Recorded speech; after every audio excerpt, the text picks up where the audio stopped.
बिस्मिल्लाहिर्रहमानिर्रहीम। आज की वीडियो में हम बात करेंगे इंसानी क़ुव्वत मुदाफ़ाती निज़ाम पर या इम्यूनिटी या इम्यून सिस्टम पर रोज़ा रखने या फ़ास्टिंग या इंटरमिटेंट फ़ास्टिंग के असरात के बारे में। अम रमज़ान जैसा कि इस्लाम के जो हमारे 4 बुनियादी सतून हैं, उनमें से रमज़ान के रोज़ कलमा, नमाज़, ज़कात, हज और रमज़ान के रोज़े एक बुनियादी सतून है इस्लाम का।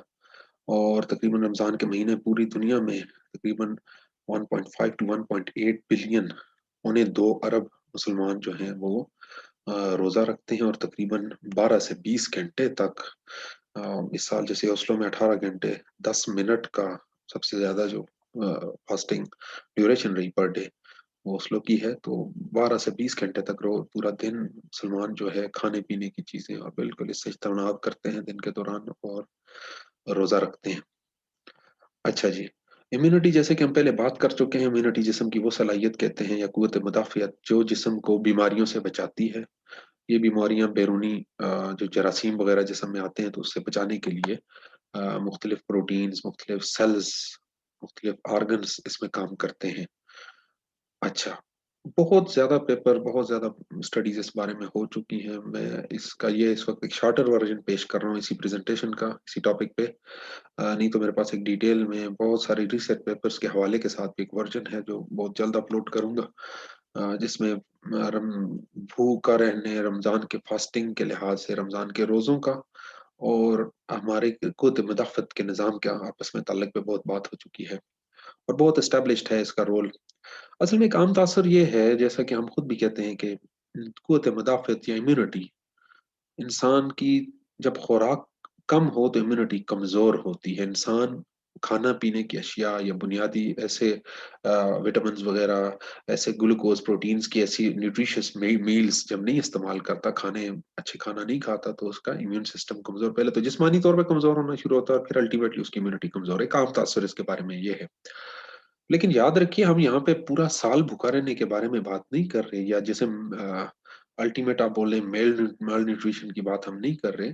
चाहिए जी, ये हम बात कर रहे हैं इंटेंशनल फास्टिंग की। आप खुद जब भूखा रहते हैं, जैसे कि रमज़ान में होता है, हम खुद जानबूझ के जिस्म को कुछ अरसे के लिए भूखा रखते हैं और इसके बहुत सारे फ़वाइद हैं जिनमें बहुत लंबी बात हो सकती है। सबसे पहली बात जो जो फास्टिंग के लिहाज से आती है वो ये है ऑटोफेजी या ऑटोफजी जिसको बोलते हैं। जिस मतलब जिस्म के अपने सेल्स को खाने, ऑटो बोलते हैं सेल्फ और फेजी बोलते हैं ईटिंग, सेल्फ ईटिंग। आप इसकी मिसाल यूँ समझ लें कि हम सारा साल खाना खा रहे होते हैं, दिन में 3 दफ़ा एक एवरेज ह्यूमन बीइंग है, एवरेज इंसान दिन में तकरीबन 1 से डेढ़ किलो तक KG per day meal consume करता है। साल में तकरीबन 400 किलोग्राम का खाना हम लोग खाते हैं एक नॉर्मल इंसान। बस ये पूरा दिन अब आप दिन में 3 टाइम के मील्स और इस दौरान आप अपने डिफरेंट टीज़ वग़ैरह, कॉफ़ी और इसकी कंज़म्पशन जब ये इस्तेमाल करते हैं, फ्रूट्स वग़ैरह, हर चीज़ डाइजेस्ट हो रही है। खुराक ये ऐसा निज़ाम है सिर्फ़ देखने से ये निज़ाम एक्टिव हो जाता है। आप खुराक या अपनी पसंदीदा मरग़ूब ग़िज़ा की तस्वीर भी देखें आपके मुँह में जो पानी आ गया तो वहीं से आपका डाइजेस्टिव सिस्टम स्टार्ट हो गया। फिर बाइटिंग, च्यूइंग से लेके आपका पेरिस्टालसिस की मूवमेंट आपकी स्टमक में पहुँचना, वहाँ पे डिफरेंट एक्शंस वग़ैरह, स्टमक की एक्शंस, मील खुराक को टुकड़े-टुकड़े करना, फिर स्मॉल इंटेस्टाइन, फिर लार्ज इंटेस्टाइन, इस दौरान डिफरेंट हार्मोन्स वग़ैरह, डिफरेंट पिगमेंट्स वो हैं, डाइजेस्टिव हार्मोन, डाइजेस्टिव जूसेस इसमें ऐड होते हैं। फाइनली जो है इसमें से एक्सट्रैक्शन की जाती है, खुराक में से एनर्जी को हासिल किया जाता है, ये एनर्जी जिस्म में सेल्स को पहुँचाई जाती है। पूरा दिन जिस्म इस काम में मसरूफ़ रहता है। अब जब आप रमज़ान में कुछ देर के लिए अपने जिस्म को रोकते हैं इन सब एक्टिविटीज़ से, तो जिस्म थोड़ी देर के लिए फ्री टाइम पाता है। जिस्म में आम तौर पे भी जब body normal metabolic activities, normal काम हो रहा है, तो उस वक़्त भी सेल्स के अंदर टूट-फूट हो रही होती है। हर वक़्त कुछ एंजाइम्स, कुछ प्रोटीन्स, कुछ टूट रहे होते हैं, अपना काम खत्म करके फ्री होते हैं, डेब्रिस होते हैं ऐसे सेल्स में, जिस्म में और अब ये ऐसे ही है कि आप खाते-पीते जा रहे हैं, अपने दिन गुज़ारते जा रहे हैं और सफाई का ख़्याल नहीं कर रहे हैं। आपका कमरा गंदा, आप रोज़ आते हैं, आके अपना खाना-पीना खाया, चलो जी, चले गए।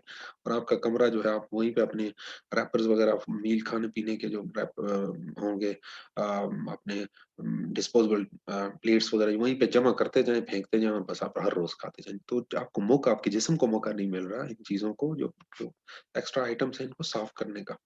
रमज़ान में वो मौका मिलता है।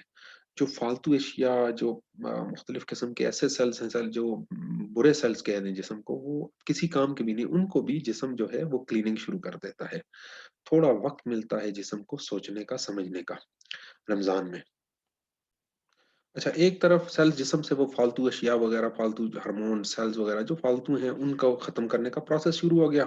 दूसरी तरफ जब इंसान भूखा रहता है, उसके नतीजे में क्या होता है, हमारे स्टेम सेल्स जो हैं, हमारे जो सेल्स, जो इम्यून सेल्स, जो हमारे हड्डियों के गूदे में जो सेल्स जो बनाते हैं नए सेल्स को, उन्हें वक़्त मिलता है कि कुछ और नए सेल्स बनाओ, रिप्लेसमेंट ऑफ द सेल करो। जिस्म के अंदर इंटरनल इंजरीज़ वग़ैरह होती हैं, जो कि नॉर्मल मेटाबॉलिक एक्टिविटीज़ के दौरान नहीं हो सकती। जिस्म को मौका मिलता है इस दौरान उन इंजरीज़ को भी हील करने का, उन ज़ख्मों को मुंतमिल करने का।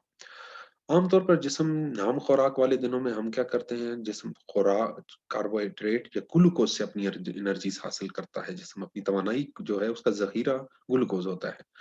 जब ग्लूकोज़ ख़त्म हो जाती है, इंसान भूखा रहता है, तो जिस्म जो है वो कीटोन्स की तरफ शिफ्ट हो जाता है। कीटोन्स क्या होता है, डिफरेंट आपके जैसे आप फैटी लिवर की बात कर रहे हैं, तो फैट्स जो है वो लिवर में एक्युमुलेट है, तो फैट्स को एनर्जी में कन्वर्ट किया जाता है कीटोन्स में।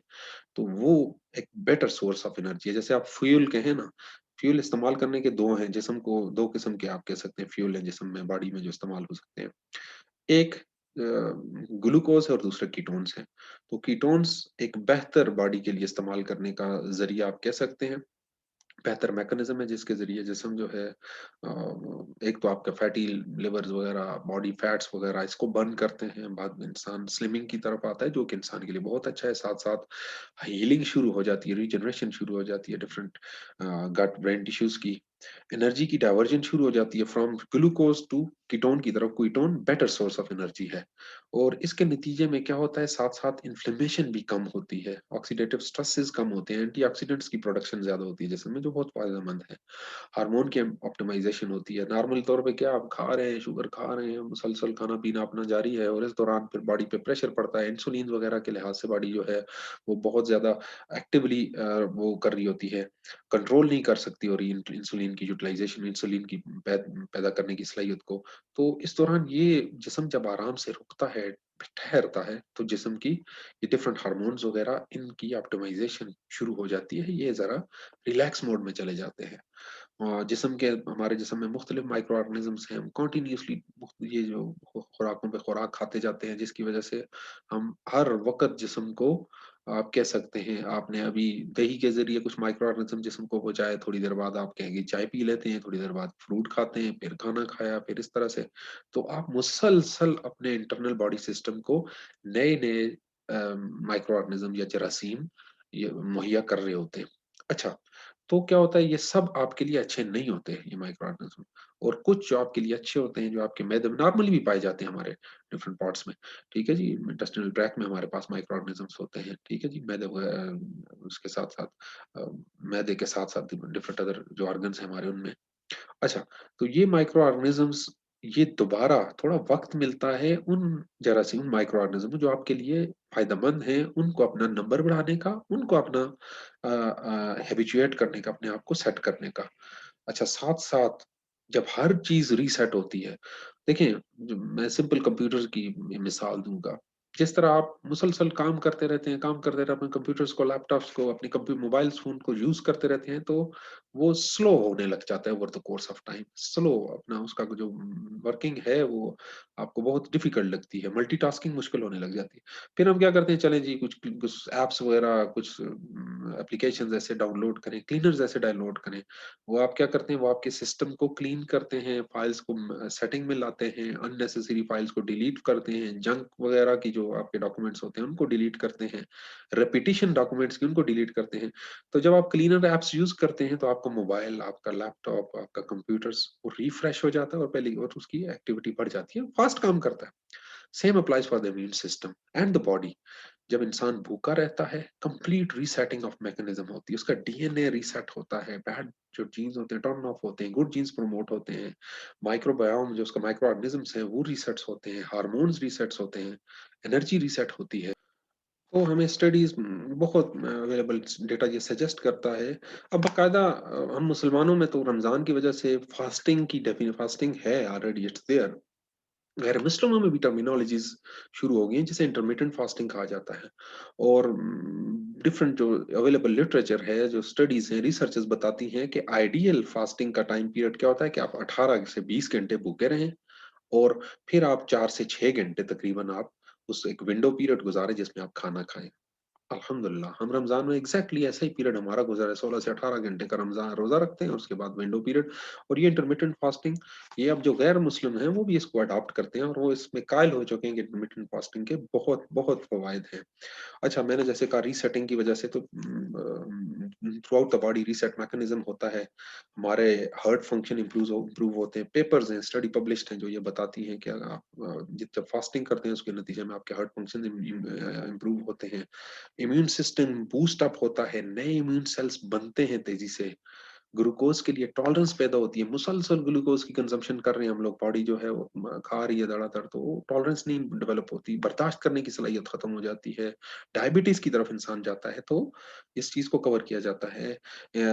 वेट लॉस को प्रमोट होता है, वजन कम होता है इंसान का जो बेहतर होता है, ओबिसिटी मोटापा जो है उसमें कमी आती है। स्टडीज जो हैं आज हमें बताती हैं कि फास्टिंग या इंटरमिटेंट फास्टिंग जो है वो एक साइंस है पूरी, वो उसकी वजह से कैंसर्स को प्रिवेंट किया जाता है, फैट मेटाबॉलिज्म जो है उसको इंक्रीज किया जाता है, और अबव ऑल ब्रेन सेल्स की रीजनरेशन, ब्रेन सेल्स को स्टिमुलेट किया जाता है, ब्रेन फंक्शंस जो हैं वो स्टिमुलेट होते हैं, रीजनरेशन होती है ब्रेन सेल्स की। सो फास्टिंग के बहुत बहुत फवायद हैं। अल्लाह पाक हमें रमजान की बाबरकतों से फैजियाब होने की तौफीक अता फरमाए। आमीन। शुक्रिया इस टॉक को सुनने का।